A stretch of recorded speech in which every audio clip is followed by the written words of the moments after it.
আসসালামু আলাইকুম, hi everyone, welcome back to my channel Alam Fatema's কিচেনে। আজকে আমি কচু দিয়ে তেলাপিয়া মাছ রান্না করব, সেটা আপনাদের সাথে শেয়ার করছি। এখানে আমি কচুটা একটু হলুদ দিয়ে ভাপ দিয়ে নেব। ফেলে এটা না দিলেও হয়, আমার কাছে মনে হয় যেন এভাবে দিলে একটু ভালো লাগবে আরও। এই জন্য আমি এখন এটা ভাপ দিয়ে এই পানিটা ফেলে দিব। ভিডিওটির সঙ্গে থাকুন। হ্যালো বন্ধুরা, আমি এখানে প্রথমে বলছি আমি কচু দিয়ে আজকে তেলাপিয়া মাছ রান্না করব।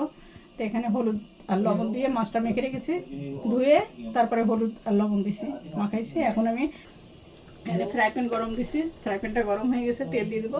সরিষার তেলে রান্না হবে। এই যে তেলটা দিয়ে দিলাম, এখন মাছ ভাজবো। মাছটা তেলটা অনেক গরম করে নিয়েছি যাতে মাছটা ইজি উঠে আসে, কারণ এগুলো তো পুরাতন পুরা তেল, সব নতুনগুলো হলে তাড়াতাড়ি উঠে আসে। এই জন্য প্রথমে আমি একটু বেশি করে গরম করে নিয়েছি যাতে মাছটা ইজি আমার উঠে আসে। তাহলে এখন আমি মাছটা দিয়ে দিব।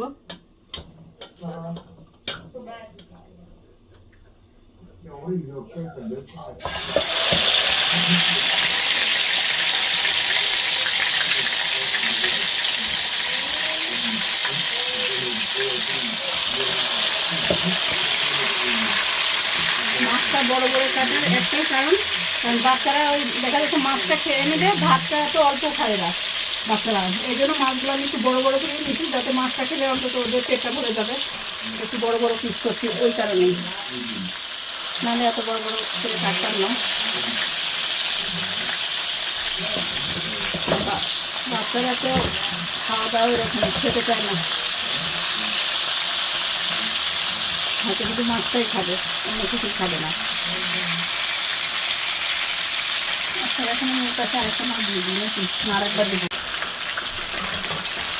মাছটা ভাজা হয়ে গেছে, এখন আমি তুলে নেব।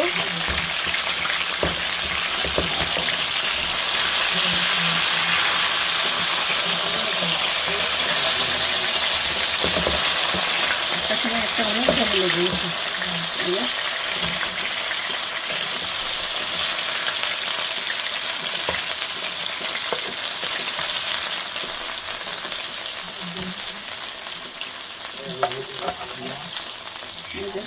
এভাবে লাল লাল করে ভেজে নিচ্ছি, আর এই মাছটা একটু ভেঙে গেছে।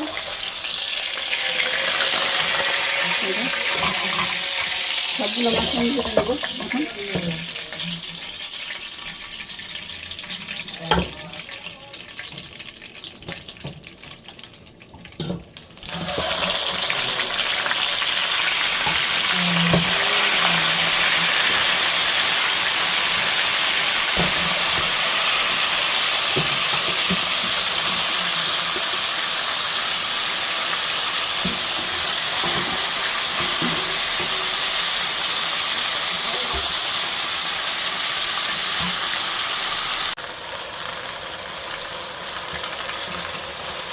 মাছটা ভাজা হয়ে গেছে, বেশি করে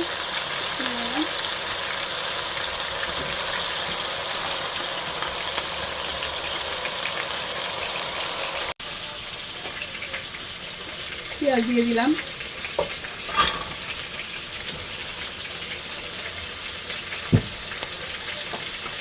লবণ দিব। বেটে দিলে ঝোলটা আরও বেশি গাঢ় হয়ে যাবে, এই জন্য আমি বেশি গাঢ় করবো না। এই জন্য লবণ দিলাম। এখন আমি তেল দিয়ে দেবো, সরিষার তেল রান্না, তেল দিয়ে দিলাম।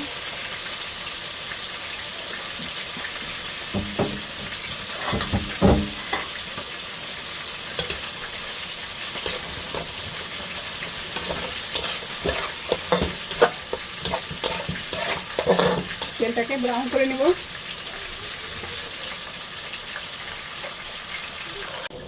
দুইটা তেজপাতা দিচ্ছি এখানে, আর পেঁয়াজটা একটু ব্রাউনও হয়ে গেছে, ব্রাউন। এখন আমি এই যে রসুন পেস্ট দিলাম, আদা পেস্ট দিলাম, রসুন আদা একটু দিয়ে দেবো আমি।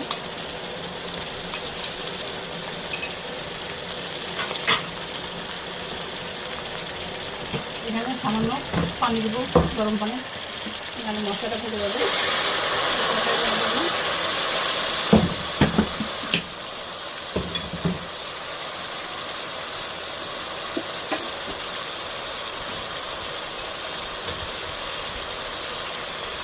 গুঁড়া, ধনিয়ার গুঁড়া, জিরার গুঁড়া, ধনিয়ার গুঁড়া আর একটু দিলাম, ধনিয়ার গুঁড়া আর একটু মরিচের গুঁড়া দিলাম।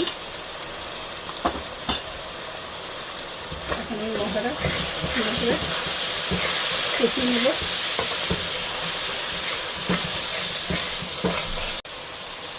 শুকনো মরিচের গুঁড়া দিয়ে দিলাম।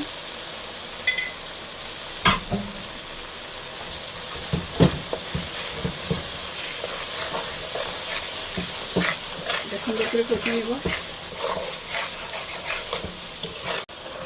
মশলাটা থেকে তেল ছেড়ে দিতে, আর পেঁয়াজ ভাজার সময় আমি লবণ দিয়েছিলাম, এই জন্য লবণটা পরে আবার চেক করে দিব। এখন আমি তেল ছেড়ে দিয়েছি। এই যে কচুগুলো প্রথমে আমি একটু হলুদ দিয়ে ভাপ দিয়ে ফেলে দিছি পানিটা, এখন আমি দিয়ে দেবো কচু।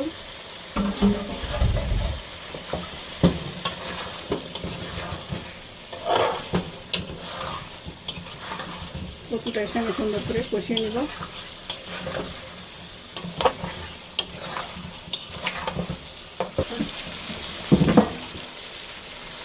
কচুটা কষিয়ে নেওয়া হয়েছে, এখন আমি গরম পানি দিয়ে দেবো।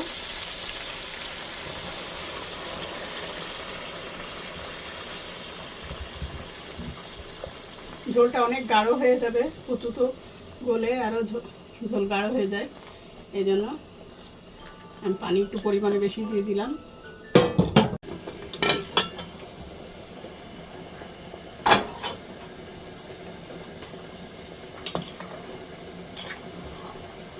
এখন আমি কচুটা এখনও গলে নাই, আর একটু হবে কচুটা, তারপরে মাছটা দেবে। এখনও হয়নি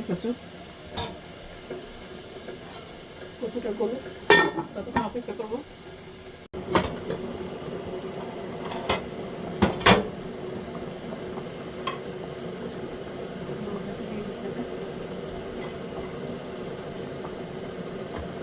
কচুটা গলে গেছে, এই জন্য এখন মাছগুলো দিয়ে দেবো।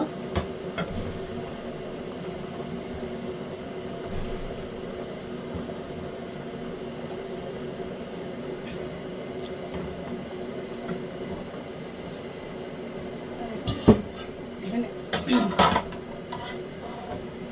মাছের মাথাটা দিয়ে দেবো আমি।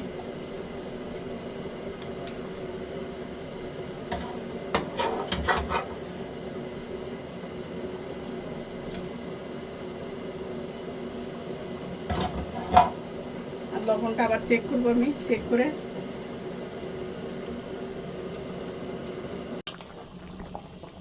আলুটা কচুগুলা গলে গেছে। এখন আর এই ঝোলটা আরও টেনে নেবে, কিন্তু আমি একটু ঝোল শুদ্ধ রাখবো। আর এখন আমার তরকারি রান্নাটা শেষ হয়ে গেল। শেষে আমি এই যে ভাজা জিরার গুঁড়া এটা ছিটাই দিলাম, এটার জন্য স্বাদটা আরও দ্বিগুণ হয়ে যাবে। তোমরা এভাবে রান্না করে দেখো, অনেক মজা। ভাজা জিরার গুঁড়া দিলাম এটা।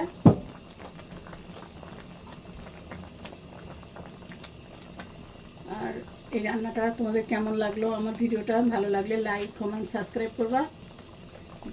আজকে পর্যন্ত, আল্লাহ হাফেজ।